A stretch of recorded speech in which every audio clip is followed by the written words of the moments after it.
del libro El abogado, la increíble defensa de una familia. Queremos dar las gracias a la Facultad de Derecho de esta Universidad Autónoma Nacional de México. También a la editorial del Literario Metropolitano y Cúspide, así como también a todos los presentes que nos acompañan en el presente foro. En este acto nos acompañan el licenciado Fernando Martínez de Velasco Molina, autor de la obra,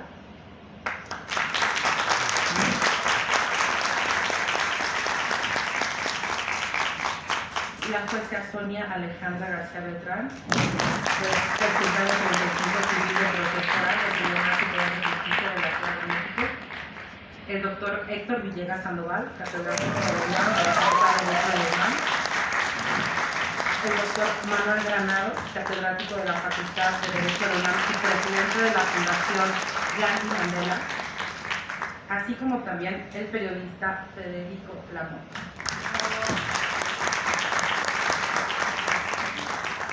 A continuación, les voy a dar una breve reseña sobre la trayectoria de nuestro querido autor Fernando Martínez de Velasco Molina. Es egresado de la Facultad de Derecho de la UNAM, ha fungido como director jurídico contencioso en Bancomer, Banca Serfín y Citibank México. Actualmente es titular de su propia firma denominada Martínez de Velasco Ramírez Gómez y Asociados, Sociedad Civil, firma especializada en aspectos societarios y litigiosos que requieren de estrategias adecuadas a los intereses de quienes asesoran.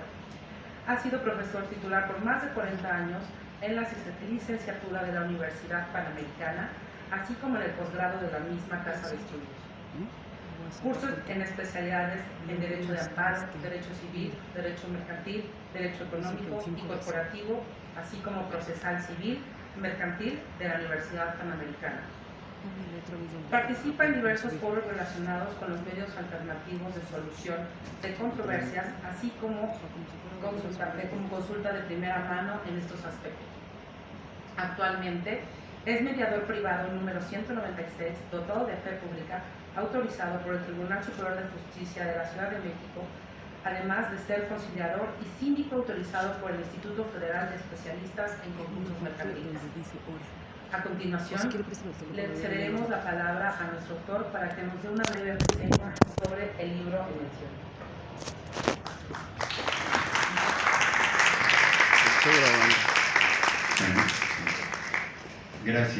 Gracias primero a mi alma mater, que estaba haciendo cálculos, tiene 42 años que salí yo de aquí. Y afortunadamente me perdí hace un rato en lo que buscaba este lugar y me dio oportunidad de caminar entre aquellos salones que están iguales que como yo los disfruté durante 5 años. Así es que estoy lleno, pleno de emoción de estar aquí. Gracias por acompañarme, a los compañeros que nos están acompañando en esta parte. Gracias a todos por venir, especialmente a Antonio Gres, a Marta y a la mesa Gres por la ayuda y el apoyo que han dado a este evento. Bien, la idea de la novela es una novela jurídica en donde nace justo cuando un día iba yo llegando al tribunal y va saliendo un exalumno. Y me dice, profesor, ¿cómo está? Ya nos saludamos, lo cual me encantó que se acordara de mí, porque ya tenía varios ayeres. Y me dice, ¿se acuerda de aquel caso de Quetzalcóatl? Yo doy 40 años, ya llevo dando clases en la universidad, doy teoría general del proceso y práctica forense. Y me dice, ¿se acuerda de aquel caso de Quetzalcóatl y Chole, que era mi otro personaje? Dije, sí, claro. Ese de la tercería excluyente de dominio, ¿se acuerda? Donde usted nos decía en clase que Chole, que Quetzalcóatl, que hacían y que tornaban. Y además yo los actúo, porque a mí me encanta este tema de dar clase, entonces medio lo actúo ahí en la clase. Y entonces le dije, sí, claro que me acuerdo. Me dice, pues tengo un caso exactamente igual. Ah, pues muy bien. ¿Y cómo va? Estoy haciendo lo mismo que hacía Quetzalcóatl. Y va jalando perfecto. Así como usted nos enseñó lo que hacía Quetzalcóatl, así lo estoy haciendo puntualmente. Y me está yendo increíble. Y eso fue lo que generó la semilla de Entonces me parece que estar dando clase con algo de actuación, tampoco no tanto, sino ponerle personajes a la educación, poner eventos en la vida, de la vida real en el código, en la doctrina y con la jurisprudencia, permea y se les está quedando en la cabeza, de tal manera que aquel evento que tuvo hace muchos años en la licenciatura le quedó tan clavado en la cabeza que lo está pasando a la vida real. Y esa fue la primera semilla de él. Pudiera ser que empecemos a enseñar con novela. Y el otro tema era, estaba yo en una audiencia y mientras mi cliente me decía, tú sabes que tú tienes una de las carreras más peligrosas que hay en el mundo. Yo, ¿cuál? ¿La mía? Sí, porque eres abogado. Y además tienes un agravante, eres litigante. ¿Y eso qué tiene que ver? Tienes 1000 enemigos, nunca te han plomeado, nunca te han balaceado, perseguido, pues no hasta el día de hoy, afortunadamente. Pues bueno, pues vete cuidando porque algún día te va a suceder, y sucedió. El caso es que estos dos temas fueron la amalgama para crear esta novela jurídica. Quienes me han hecho favor ya de leerla, y si no, aquí en el pendón de afuera está el scan para que lo bajen con el celular y se lleven la novela. No tiene internet. Está estructurada de tal manera que va platicando de una manera muy fácil, creo yo, espero que sí, cómo se construyen los juicios. Y este es un juicio de un divorcio cuando todavía la ley nos exigía que hubiera una causal para podernos divorciar. Llegó Marcelo Ebrard, quitó este divorcio, lo volvió el denominado incausado, pero antes los divorcios duraban 5, 7 y 9 años. Este duró 5 años. Y lo corté un poquito porque además que me ayudó a la creación para subirlo en Amazon, lo pueden comprar en Amazon, me dijo no escribas más de 100 hojas, porque si no nadie lo va a leer. Tu segundo, tercero y quinto libro, ahí sí ya escribe todo lo que quieras, pero tu primera novela nunca más de 100 hojas, porque si no la gente le va a dar mucha flojera leer. Y entonces la corté, porque en realidad con este caso llegamos hasta la corte. Yo lo dejé en el tribunal colegiado, en el amparo.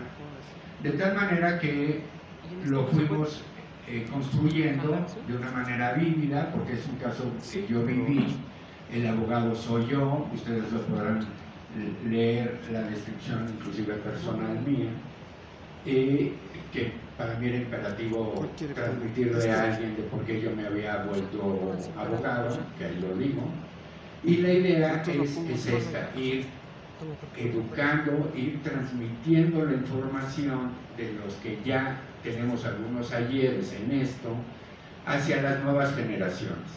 No nos podemos morir, eso es lo que siempre sostengo, sin haberle dicho a las siguientes generaciones qué hacer y qué no hacer. Y ya quedará permeado en cada uno de ustedes el tomar el lado correcto o el lado oscuro, pero con una conciencia de que alguien ya te dijo esto debes de hacerlo y esto no lo haces. Y cada quien va asimilando su propia concepción de lo que es su actividad profesional. Y así es como el abogado se construye.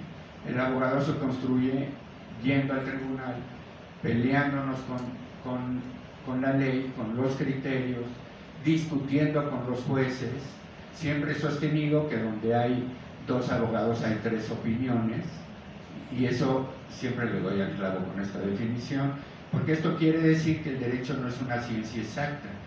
El derecho no es 2 más 2 es 4, el derecho es 2 más 2, abogado, ¿cuánto quieres que sea? Y eso es lo que nos permite que precisamente se generen tantos litigios y tantas controversias en los tribunales, porque un solo artículo nos da para interpretar de 1000 formas diferentes. Y como lo vayamos creando y como nos vayamos construyendo, ese es el criterio que vamos a ir formando. Y lo que buscamos otra vez, y lo hago con mis alumnos y lo estoy tratando de hacer con la novela, es permear cuál es el resultado de hacer bien las cosas y cuál es el resultado de optar por una salida fácil en la que consideramos que con dinero y con algo de corrupción voy a alcanzar una meta que tal vez sea jurídicamente alcanzada, pero en la familia, en la sociedad, la destruimos. Y creo que estamos en un momento en México perfecto para empezar a decir, es el momento de empezar a hacer perfectamente bien las cosas desde mi trinchera, poniendo mi granito de arena. Así es que así está creado este libro de el abogado. Y si me permiten, ojalá que me lo permitan, me dejan leer un pedacito del libro para que vean más o menos cómo es que está construido. ¿Me permiten? Perfecto. Hay una parte que me encanta, que se lo voy a tener que leer porque me encanta. Bueno, hay varias partes, pero hay una que empieza, se trata de, entonces de un divorcio en donde hay 3 hijos y donde los hijos no importan, sino lo importante es masacrar a mi contrario. Y entonces platicamos cómo es que se presenta una demanda, cuáles son los elementos que tiene que contemplar, cómo se hace una contestación de demanda, cómo se tiene que hacer, pero de una manera muy fácil en donde el que no es abogado no importa, lo va a entender perfecto. Y los vamos metiendo poco a poco en la dinámica de demanda, contestación, etapa de pruebas, alegatos, sentencia, apelación y amparo.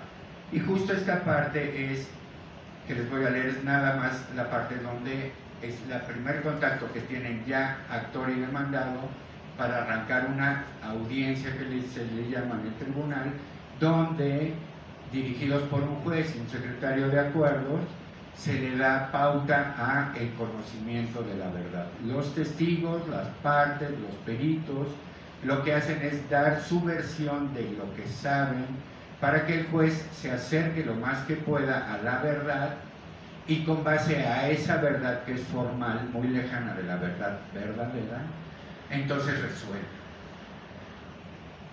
Las deficiencias en la prueba o las virtudes en la prueba son lo que hace que se gire la balanza de la figura de la justicia. Y dice así, con esto yo terminaría. Dice, ahí, en el área de lectura, se encontraban ya listos para la batalla desde las 9:30 horas María, la esposa, vestida de negro, lentes negros y sin ningún maquillaje. Estamos enseñándole también a los alumnos cómo mediante la mecánica de la ropa y el lenguaje corporal también se llega al conocimiento y se mete uno en la mente también del juez. Imagínense a esta señora vestida de rojo. Ahora imaginémosla de negro. La imagen frente al juez es vital y quería dar la idea de estar de luto frente a los acontecimientos. Así es que mientras se vestía, se iba transformando. El papá, aquel viejo ya conocido por el juzgador por sus diversas pláticas dentro y fuera del juzgado, llevaba un traje azul oscuro de raya de gis impecable. Dejaba ver con desparpajo la etiqueta del traje y lucía con el pecho echado para adelante una corbata roja que era símbolo de guerra. De hecho, cuando la escogió del escaparate de Hermes en la avenida Mazarik de Polanco, en la Ciudad de México, pidió que tuviera grabados relativos a guerra. Las espadas y cañones reflejaron puntualmente su estado de ánimo. A la derecha del viejo estaba sentado, bastante gris, el hermano de María. Sabía que lo habían metido a una guerra que no le correspondía, pero que, por orden de su señor padre, no podría escapar. Como de unos 60 metros de estatura, delgado, pelo echado para atrás a través de varios litros de gel, pálido, vestido como su perfil personal, con corbata lisa de color azul cielo, lo que mostraba en su interior la ausencia de carácter. El abogado de María reflejaba cierto nerviosismo. Ya había advertido su poca relación con litigios familiares y menos de su calibre. El saco a cuadros color café no podía ocultar el vientre amplio. El cinturón difícilmente sostenía el pantalón que luchaba por no enseñar el boxer puesto con dificultad esa misma mañana, por cierto, acostado en la cama para no tener tanta presión. La camisa a rayas azules desentonaba de manera clara con el saco y la corbata que, para acabar de llamar la atención, era de tono amarillo, como yema de huevo. Aquella vestimenta era claro que ponía incómodo al viejo, que lo había encontrado, quien pensaba para sus adentros: ¿de dónde sacamos a este payaso? Aquel grupo de pelea tenía en sus manos el ya abultado expediente de más de 200 hojas, que contenía, además de la demanda y su contestación, el ofrecimiento de las pruebas y múltiples recursos de todo tipo: revocaciones, apelaciones e inclusive un par de demandas de amparo opuestas por ambas partes. Esta pelea era como en la Primera Guerra Mundial, avanzando centímetro a centímetro. A las 10 de la mañana en punto, se escuchó del otro lado del juzgado, cerca de la oficina del juez, un llamado en voz alta de la secretaria de acuerdos encargada de llevar la audiencia. Juicio ordinario civil de divorcio, señora María Sánchez contra el señor Santiago León. Cuando empezaba a hacer el mismo llamado por segunda ocasión, se le interrumpió por el abogado de Santiago. Presentes, dijo con voz firme. Santiago León y el suscrito como abogado patrono, extendiendo a su vez el brazo por el que aportaba las identificaciones de ambos. Del cliente, la identificación para votar, y la del abogado, su cédula profesional, que le otorgaba la patente para ejercer como licenciado en Derecho. Santiago había optado para la audiencia ir vestido de manera informal. No buscaba sorprender a nadie con ropas ostentosas y, práctico como era, buscó ir cómodo con un pantalón de vestir color beige, una camisa de manga larga azul y un suéter azul oscuro de marca Escapín. Bien rasurado, Santiago sobresalía en el juzgado por su estatura de casi 1,90, por la que era fácil identificarlo sobre las múltiples cabezas que deambulaban a lo largo del juzgado. El abogado de Santiago buscó ir también con señales de batalla. Con un traje azul metálico oscuro liso, se puso una corbata roja que usaba siempre que habría que ir a la batalla. Le gustaba enseñar que no daría cuartel a nadie que tuviera enfrente, y así, en este tenor, llevó toda la representación a lo largo de casi 5 años. Con esto termino mi presentación, agradecido de nueva cuenta y en espera de que sí lo lean, y este es el primero, espero, de varios esfuerzos que en los que a través de este esfuerzo estaremos tratando de enseñarle, como lo hago en la clase, el derecho. Y no nada más eso, sino que permee en la sociedad qué debemos de hacer y qué estamos haciendo mal. Muchas gracias por escuchar.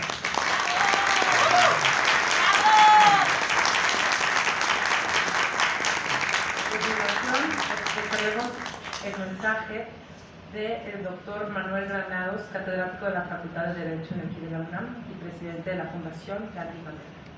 Muchísimas gracias a don Fernando Martínez de Velasco Molina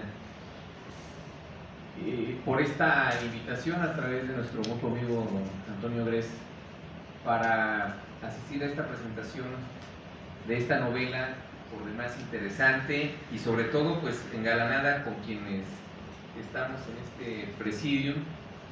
Primero pues por la jueza Sonia Alejandra García, nos acompaña, y nuestro amigo Federico Lamont, un extraordinario periodista de hace muchos años, y también un jurista, un abogado académico, maestro de esta facultad, que ambos coincidimos en un cargo público, siendo consejeros jurídicos del gobierno de la Ciudad de México, por lo que esta novela nos llena también de emoción por las cosas que suceden en el día a día. Tanto Héctor como su servidor tuvimos a nuestro cargo en diferentes momentos pues ser los abogados de la ciudad y enterarnos justamente de muchas de las problemáticas que en el día a día se viven, y sobre todo pues lo que expresa de manera muy ágil el autor Fernando Martínez de Velasco, porque como él lo ha dicho y lo ha dicho bien, no solo hay que enseñar desde la parte dogmática el derecho, que pues siempre a nosotros nos preguntan cuando iniciamos en la preparatoria o en la propia licenciatura la definición del derecho, y nos vamos siempre al conjunto de normas jurídicas, y él ha puntualizado muy claro que el derecho es interpretación, porque al final del día lo que hace el juzgador, lo que hacemos los abogados, lo que hacen quienes estamos inmersos en este mundo jurídico, pues es interpretar, desde interpretar los hechos, desde interpretar la norma, de poder tener, como lo hace en la novela, esta astucia incluso del abogado, porque los hechos legales empaten con la realidad, ¿no? Con estos hechos históricos que finalmente suceden, como a partir de un asunto familiar entre una pareja de María y Santiago por pues justamente la sustracción de los menores, y empieza a haber un tema en donde la bola de nieve crece tanto que al final pues, se ven involucrados varios personajes, varias personas que finalmente nada de manera directa tendrían que ver en un asunto de índole familiar, pero que al final pues también aquello termina con una decisión judicial. ¿A quién le favorece la decisión judicial y a quién le perjudica? Pues a quien le favorece dice, bueno, ya ganamos, ya canto victoria, y al que no, pues entonces se monta en cólera para amenazar a quien ha dictado esa justicia a través de una sentencia, y de pronto es donde el abogado entra en medio de la trama para decir, bueno, ¿y mi vida por qué tiene que estar en medio de un asunto del orden familiar de dos personas cuando yo fui quizá solo el guía que generó los aspectos de defensa hacia una de las partes? Creo que por más también hay una crítica clara, oportuna a lo que sucede en los tribunales. Les cuento una anécdota. Cuando estaba en preparatoria, mi padre también es abogado y me dijo, oye, lleva esta demanda, llévala a tal juzgado. Antes no había esta situación aleatoria para asignar pues, juzgados, sino que uno iba, decían, a donde estaban los amigos, ¿no? Y entonces me acuerdo que era una demanda del orden civil, le ponen un sello enorme en la parte de atrás a una de las copias de esta demanda, y entonces la persona que me atendió iba palomeando cada uno de los recuadros, pues me imaginaba yo, siendo estudiante de preparatoria, que era para ver si cumplía o no con los requisitos, y al final veo que palomea todo y me dice, oiga, abogado. Le digo, no soy abogado, yo soy chalán, apenas me están mandando aquí a dejar esto, falta el impulso procesal.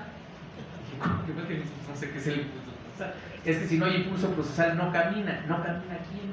Pues es que el impulso procesal es de a 20 pesos, ¿no? Entonces, desde ahí uno va generando esta idea de cómo van estos temas, honrosas excepciones, insisto, honrosas excepciones, como juzgado de nuestra juez, pero al final del día es lo que hay también en una realidad en donde también, pues, cuando uno es novato en estas vides, y lo expresa muy bien en la novela Fernando Martínez de Velasco, pero que uno no sabe cuando va por primera ocasión a un juzgado y dice, asiente su razón.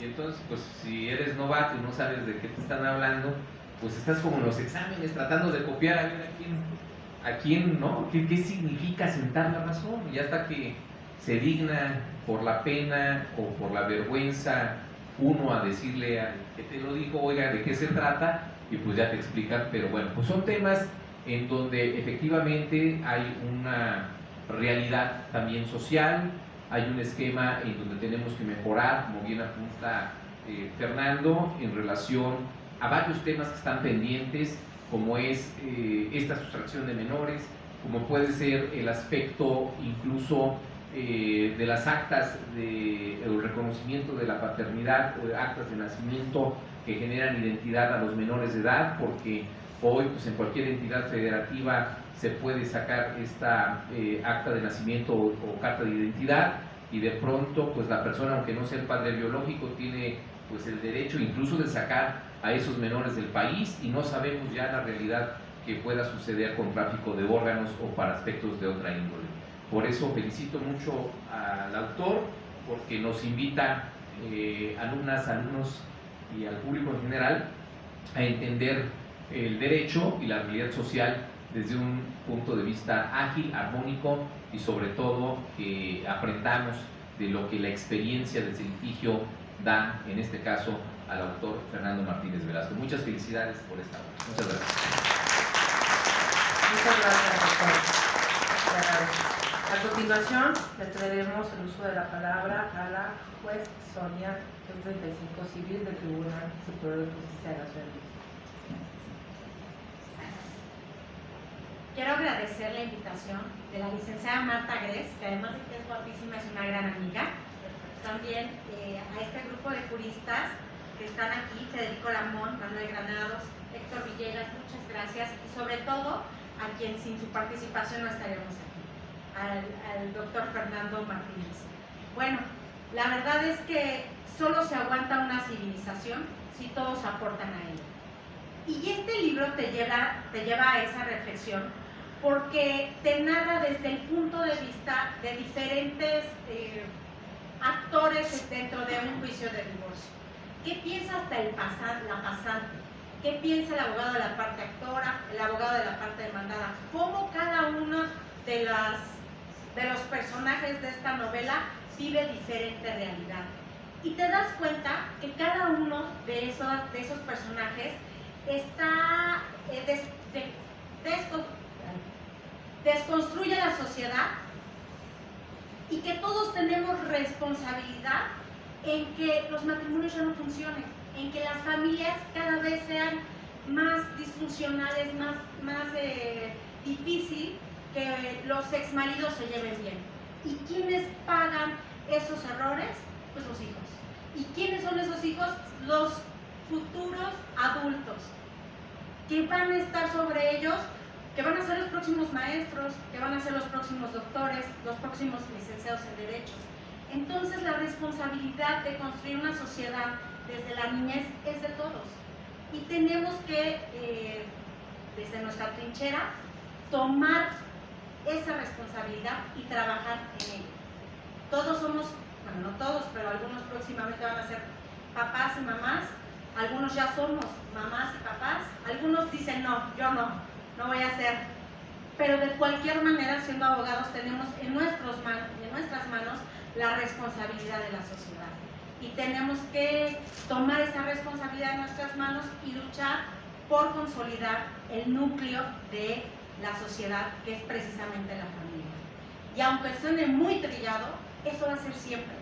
El núcleo de la familia el núcleo familiar es la base de una sociedad. Y si la base de la sociedad está bien, los juzgados familiares se vacían. No tendríamos esas dobles filas que incluso las narran en el libro. No tendríamos esa doble fila que da vuelta al edificio para poder entrar a la familia. Entonces tenemos que construir una nueva sociedad en donde la familia sea el aspecto más importante. Y cada quien, desde nuestra trinchera, tomar nuestra responsabilidad. Por otra parte, la forma en que el autor narra el libro es increíble, te atrapa, la novela te atrapa y le da de repente los aspectos de la doctrina, de la técnica, y te da ejemplos, cómo se realiza una posición, cómo la califica el juez. Y no solamente te da esos aspectos técnicos, sino te dice cómo el juez está pensando al momento de calificarlas, en qué está pensando para poderla calificar. ¿Eso qué te da?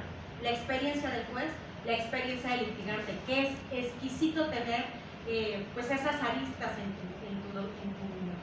en tu técnica.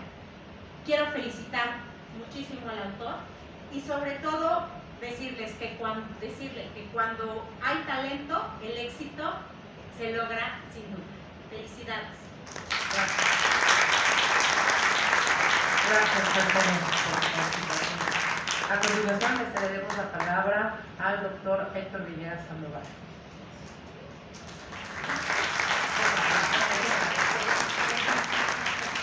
Gracias. Primero, agradecerle que yo, y se lo platicé a mis alumnos, no conocía al autor, y lo fui platicando que lo iba leyendo y fui conviviendo con mis alumnos el tema, ¿no? Entonces, tuve la oportunidad de, gracias a Marta, entonces primero agradecerle que tuvo la oportunidad de leer el libro, ¿no? Y que ahorita lo comento, pero gracias. Y aquí, pues, el agradecerle y compartir este espacio con la juez, con Federico y Manuel, que tenemos ya rato de conocernos, como lo dijo bien, ocupamos los mismos espacios en algunos momentos, pero coincidimos en temas trascendentales porque a él le tocó una parte importante del gobierno de Mancera y que entregaba, y a mí me tocó recibirlo. Entonces, aparte que nos conocíamos, pues, tuvimos que tratar y fue un trato muy universitario, porque teníamos posiciones diferentes, pero como ven somos amigos, no tiene nada que ver con eso, que es algo que yo fomento en mis clases, y que jamás volvimos como con diferencias de ningún tipo, y hasta la fecha conservamos la amistad, que es lo que se debe de perdurar. Entonces, pues gracias por dejarme compartir con ustedes en la mesa. Yo quería decir, me vino a la mente cuando lo estuve leyendo varios temas. Uno, yo lo veo un libro, es una novela, pero es una novela pedagógica. Así como hay novelas históricas, hay novelas de varios tipos, esta es una novela pedagógica. Entonces, yo hace rato comentaba con Fernando el tema que a veces es más fácil que nos acordemos si leemos la novela en vez de decir del personaje, como decir el gordo, ¿no? El abogado, o sea, ciertas características físicas que no nos lo van a enseñar en procesal, porque no tiene nada que ver, ninguna ley va a decir eso. Entonces, una manera que nos memoricemos un poco de mnemotecnia, relacionar el tema con algo. Entonces, me parece a mí que eso es extraordinario, sobre todo los alumnos que van ingresando, que ya van a ver procesal, que sepan que es, porque a veces pasa mucho con los alumnos que cuando llegan a la universidad quieren ser penalistas porque lo vieron en la tele. Y ya dicen, es que está fabuloso ser lo que pasa en la tele, ¿no? Y la realidad es otra, entonces hay que acercarlos, me parece que es un trabajo con esa visión de acercarlos a la realidad, es decir, de lo que decía, desde formarse para poder ingresar, el elevador, yo me acuerdo de las escuelas cuando estaba la pandemia espantosas, horribles, y además te decían ciertos días, la división de los elevadores, unos te puedes subir a unos, a otros, ¿no? En fin, todo eso es la realidad, y luego cuando describía el juzgado, me venía a la mente, inclusive a veces cuando está el sol bien fuerte, que todo es cristal, y estás ahí asándote, y tienes ahí, y tienes la presión y lo que fuera, ¿no? Entonces, muy descriptivo, porque también sucede que los alumnos salen y no pueden haber tocado nunca un tribunal. No quiere decir que tengan que litigar, porque el abogado puede hacer muchas cosas, pero debe de conocer y debe de contar. Entonces, me parece que es un mecanismo muy acertado para estar en conocimiento de lo que es la abogacía. Me vino también en la mente yo cuando doy la clase les platico a mis alumnos el caso de Italia. Italia, después de la Segunda Guerra Mundial, pierde la guerra y pierden muchos papás. Entonces, ¿cómo lo regresabas a los niños a la escuela otra vez en esta tragedia? Entonces hay un sistema pedagógico que dice, puedes ir a la escuela y no tienes por qué pasártela mal, te la puedes pasar bien. Entonces yo creo que es un mecanismo, esta novela encuadra muy bien en este sistema, donde pueden acercarse, como bien lo dijeron estos ponentes, a un tema que no necesariamente tienes que ser abogado, pero es muy explicado. Y inclusive tiene esta parte que es novela, pero tiene fichas bibliográficas, y nos dice el autor tal, y aquí está el libro, o sea, porque se va a esta parte, digamos, doble de escribir una novela, lo cual es un personaje, pero también dice casos, o sea, elementos jurídicos estrictamente. Entonces, evidentemente hay una gran presencia de lo que es Fernando, un jurista, y lo dan, ¿no? Entonces, a mí me parece que es un libro que yo lo recomiendo, no nada más ahorita en la presentación, sino algo que debe acompañar a los alumnos. No hay muchos temas de novelas, yo a mis alumnos les hago leer algunas novelas, porque si no es muy árido el tema jurídico. Pues termina siendo, si alguien lo va a leer, dice, ay no, pues mejor no lo leo. Entonces es una novela que te acerca, pero también por los alumnos, que nos acerca algo interesante, real de lo que está pasando, lo que sucede, y con la experiencia que tiene Fernando, pues nos da una novela rica en estos temas. Me parece que también es importante, los personajes que maneja son reales, y a veces tenemos esta visión de cualquier personaje que tenemos, y lo hemos comentado en clase, de cómo es el abogado, ¿no? Entonces el abogado tiene que tener ciertas características, y en la vida real hay muchos tipos de abogados, no hay un abogado. Entonces vamos a encontrar como el personaje de Fernando, que sabe, pero hay otros que no saben nada y son tu contra, ¿no? Y inventan cosas raras y hacen cosas y te quieren ganar sin tener ningún conocimiento. Entonces me parece que cumple varios requisitos. Es una novela que yo la vería pedagógica, producto de su experiencia en el doble sentido, en la experiencia laboral, como la experiencia de dar clases 40 años, que no es un asunto menor. Entonces es muy rica en el tema que como bien dice, pues te atrapa y te lleva a seguirla viendo. No puedo decir más de la novela porque si no, no la leen, entonces los invito a que lo lean, pero te deja como, ¿y luego qué pasa? Ya quedó, ¿y luego qué pasó con este personaje? Si, no, si les digo más adelantaré cuando ven la película, ya la vi, ya me la spoilé. Pero les diré que los deja no resuelto el tema, la novela es para, dices, ya que venga la otra parte, que es una invitación deliberada para decir, pues que ya saquen, porque algo que comentaba aquí Fernando, decir, bueno, el personaje sigue vivo porque aquí estoy, por lo menos es garantía de que siguió vivo, pero no acaba el tema, ¿y qué pasó? ¿Y qué pasó después? Entonces, como esto nos acaba de comentar Fernando, va a haber otras partes, otros tomos al respecto. Entonces, eso también es muy bueno. Yo no me resta más que felicitarte, Fernando, por tu trabajo, el poder aportar al mundo jurídico. Me parece también esto que mencionaste, digo más porque estamos aquí en la universidad y lo sabe muy bien Manuel. Te habías hablado ahorita de la facultad, que te sentiste regresando a tu alma mater, eso también. Recuerden que la legislación universitaria dice, el que es universitario nunca va a dejar de serlo, toda la vida es universitario. Entonces que ahorita él, a pesar de sus actividades y todo, lo alejó un poco, pero ahorita que venga y lo presente aquí, creo que también es un logro que alguien que egresó de aquí puede estar aquí frente al auditorio después de 40 años de la clase y que pueda presentar un libro. Creo que eso es también importante para los jóvenes que veo, que vean que ahí están los frutos de dedicarle tiempo, dedicación y estudio a lo que hagan. Muchas gracias. Vamos a tener que despedir por cuestiones de agenda al doctor Manuel Granados. Muchas gracias, doctor Manuel, por su presencia y acompañamiento.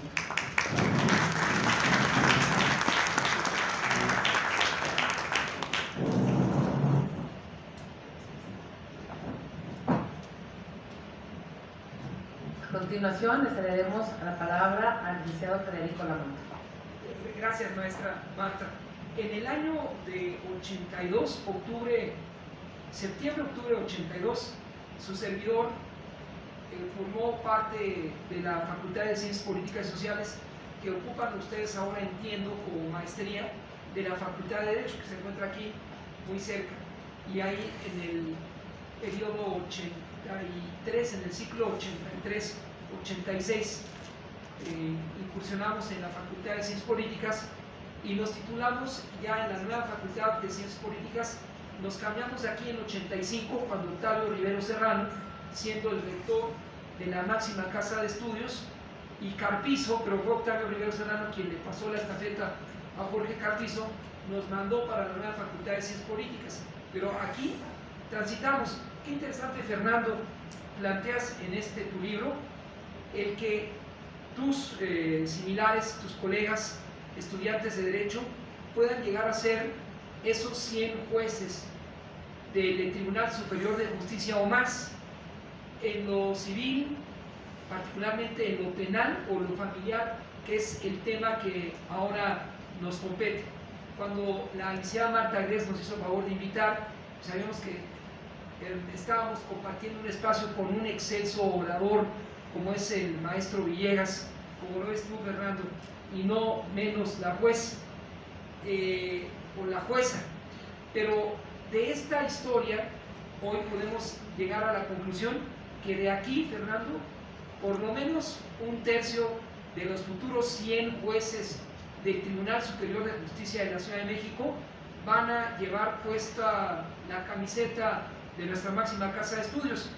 Exploten al maestro Villegas, él sabe cómo decirles. Él facilitó en el tiempo que ocupó ese cargo, no de abogado de la ciudad, porque ahí hay una división todavía extraña, como él dice, del mismo libro, pero como consejero jurídico del antiguo Palacio de Ayuntamiento, el maestro Villegas facilitó a nosotros los comunicadores nuestra tarea en el espacio que se desempeñó, el tiempo que se desempeñó ahí. Entonces ustedes, colegas del maestro Villegas, aprovechen su experiencia para llegar a ser los jueces de lo familiar, de lo penal, entre otros casos, en los tiempos que les corresponderá vivir esa experiencia. Ya no está aquí el doctor Granados, pero jueza, él representa a la Fundación Mandela. Gandhi, Winnie Mandela se divorció de Nelson porque no coincidieron, después de que Winnie logró que Nelson Mandela, tras 36 años de prisión, saliera y junto con Friedrich de Klerk lograran poner fin al apartheid, ese régimen de segregación racial que ahora su fundación y la de Mahatma Gandhi, conocido por ustedes, también abogado, hace una tarea importante por llevar estas labores que usted, maestro Fernando, ilustra en su libro. Le agradezco a Marta que nos haya dado la oportunidad de dirigir estas breves palabras, porque regresar a nuestra Facultad de Ciencias Políticas, que ahora ustedes ocupan como su maestría en Derecho, pues es siempre algo de la nostalgia de ese periodo distante cuando ustedes ni siquiera nacían, del 83 al 86, y en el 87 titulándonos ya en la nueva Facultad de Ciencias Políticas con la tesis de la política exterior de desarme de Mikhail Gorbachev. Gracias, Fernando, por darnos la oportunidad de estar aquí. Maestro, qué gusto que y dé la oportunidad a estos jóvenes que le extraigan todo lo que usted sabe para que ojalá no falle el pronóstico, un tercio de ellos estén en el Poder Judicial. Y pues ahí queda esa referencia de cómo fue el litigio suave, soft, entre el divorcio de Winnie y Nelson Mandela. Y muchas gracias a usted, maestra Marta Gres, por la oportunidad de darnos este espacio aquí en la Facultad de Derecho de la máxima casa de estudios. A ustedes, gracias. Bueno, porque mi hermana Pedro y me ve cuando te hablar del diálogo, lo voy a hacer. Entonces, yo al autor, yo sí le quiero preguntar algo. Aprovechando el espacio, la oportunidad, tenemos futuros litigantes, abogados, pero también tenemos jueces presentes que nos hicieron el favor de acompañarnos hoy. Muchas gracias, señor. Entonces, sí, creo que sí deberíamos aprovechar la oportunidad de poder, usted como autor de esta obra, ¿qué le diría a usted al Poder Judicial que tenemos aquí presente? ¿Qué le falta? ¿Qué le duele? Y también a los alumnos y futuros abogados o a los abogados presentes, también que nos falta, porque también los abogados a veces caemos un poquito en el camino, ¿no? Entonces, quisiera escuchar esa opinión de parte de usted. Gracias, pues difícil la pregunta. Yo diría que lo que falta a nuestros jueces es que los consientan más. No, la verdad es que sí. Es la verdad. Un juzgador que tiene en sus manos la libertad, los bienes, la familia, los derechos de ciertas personas, de miles de personas, necesita ser Superman.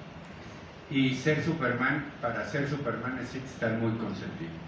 Y sin embargo, al revés, parece ser que en nuestro sistema, y cada vez lo decimos entre los que nos platicamos, los litigantes, que cada vez estamos peor, pero porque cada vez estamos peor, pero porque más castigan cada vez más a nuestros tribunales.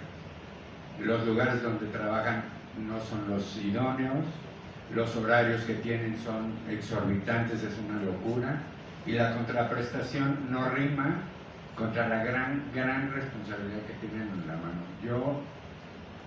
A mí me daría terror ser juez sabiendo de la responsabilidad que tienen en las manos. Porque es muy fácil para los litigantes decir, yo ya acabé, ahí le dejo el trabajo, gusto en saludarlo y ahí a ver cómo resuelve. Según yo, debería de resolver muy bien porque yo hice muy bien mi trabajo. Pero imaginarme a un juzgador sentado, analizando el expediente, viendo las pruebas y empezando a escribir, le doy la razón, no le doy la razón, no se lo deseo a nadie. Por eso es que la primera cosa que deberíamos estar haciendo y ya es consentir al triple a nuestros tribunales en todos los sentidos.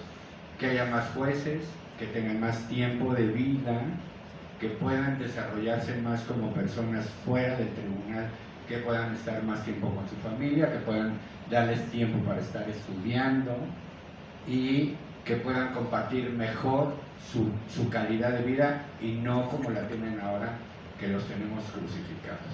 Y por el otro lado, contestando al otro lado de los estudiantes, yo lo que les diría es nunca jamás se aparten del derecho. Para eso estamos estudiando.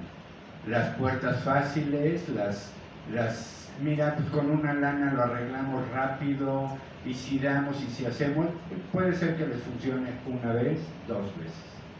Pero el mundo es tan chiquito de los abogados que es tan rápido saber cuál es el abogado que está dando lana para tratar de ganar un caso y quién es el que va derechito y que puede ver a la gente, como lo hago yo hoy, de cara, sin que tenga yo el medio temor de que alguien se levante y diga, a ver, aguas, no es cierto lo que tú estás diciendo. Entonces, eso les da una calidad en su vida profesional, en su vida personal y en su vida familiar. Si hacemos bien las cosas, dormimos con la pierna suelta y somos mejores personas y mucho mejores abogados. Eso se los garantizo. Entonces, ¿qué debemos de hacer? Hacer lo que estudiamos, aplicarnos al derecho, comprometernos con el derecho y esperar, por cierto, no ser multimillonarios antes de 10 años de estarse partiendo el lomo allá afuera en el tribunal. Ese es también otro mensaje. Así es. Muchas gracias. Bien, pues antes de terminar, no quisiera que nos fuéramos sin agradecerle a la licenciada Marina Alicia San Martín de Rebolloso, comisionada ciudadana del Instituto de Transparencia de Acceso a la Información Pública, Protección de Datos Personales y Rendición de Cuentas de la Ciudad de México.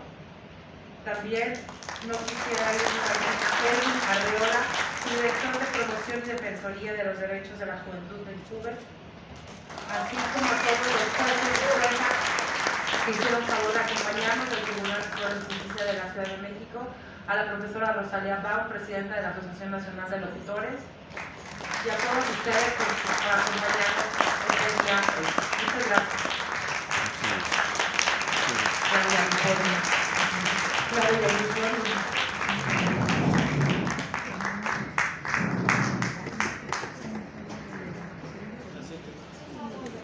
Una foto.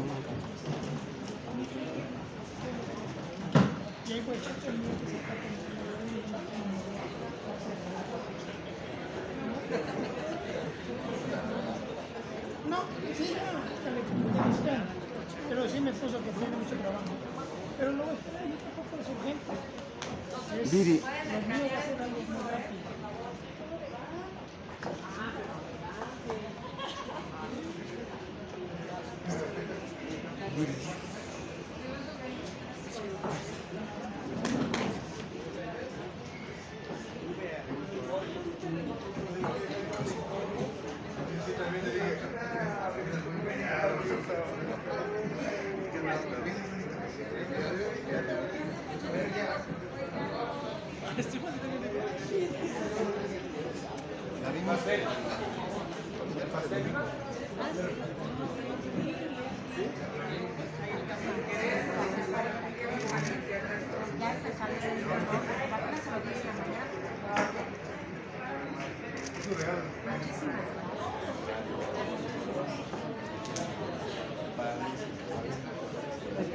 Bueno, a mí me gusta toda la vida, está bacante.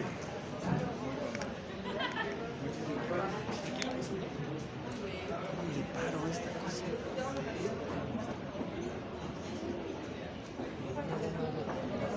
Póngale.